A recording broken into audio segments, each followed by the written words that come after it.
ஐயனார் துணை சீரியல்ல அடுத்த வாரத்துக்கான எபிசோட்ல நம்ம பல்லவனோட அம்மா நடந்து போயிட்டு இருக்காங்க. நிலா அவங்கள எதிர்ச்சியா பார்த்த உடனே நில்லுங்க ஒரு நிமிஷம் அப்படின்ற மாதிரி சொல்றாங்க. நிலாவை பார்த்த உடனே அவங்க கிளம்ப பார்க்குறாங்க. நில்ல போறீங்களா இல்லையா அப்படின்னு சொல்லிட்டு நிலா வந்து கேட்ட உடனே இப்போ உனக்கு என்னம்மா பிரச்சனை அப்படின்னு சொல்லிட்டு கேட்கவும், பல்லவன் உங்களோட பையன் தானே, அவனை விட்டுட்டு போக உங்களுக்கெல்லாம் எப்படி தான் மனசு வருது அப்படின்னு சொல்லிட்டு கேட்கவும், நீங்க வேற ஒரு கல்யாணம் பண்ணிக்கிட்டீங்க, அதனால தான் அங்கிள் வந்து உங்க மேல கோவப்படுறாங்களா அப்படின்னு சொல்லிட்டு கேட்கவும், இங்க பாரும்மா என் பையனை அவர்கிட்ட விட்டுட்டு போனா அவரு கோவப்படாம தூக்கி வச்சு கொஞ்சவா போறாரு அப்படின்ற மாதிரி சொல்லிடுறாங்க.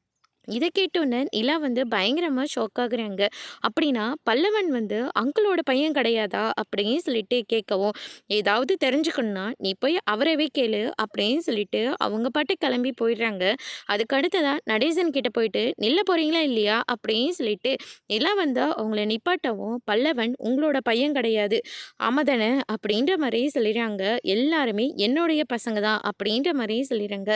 ப்ராஜெக்ட்ல பல்லவன் வந்து உங்களுக்கு பிறந்த பையன் கிடையாது அப்படின்ற மாதிரி சொல்லிடுறாங்க. இப்போ உண்மையா சொல்ல போறீங்களா இல்லையா அப்படின்னு சொல்லிட்டு நிலா வந்து கேட்டுக்கிட்டு இருக்காங்க. அதோட இன்னைக்கான பிரம்ம முடிச்சிருக்காங்க. இனி நடேசன் பல்லவனை பத்தின உண்மையை சொல்ல போறாங்களா, இல்ல மறுபடியும் நிலா கிட்ட உண்மையை மறைக்க போறாங்களா, என்ன மாதிரி ஒரு ட்விஸ்ட் வரப்போகுதுன்றத வெயிட் பண்ணி பார்க்கலாம். தேங்க்யூ.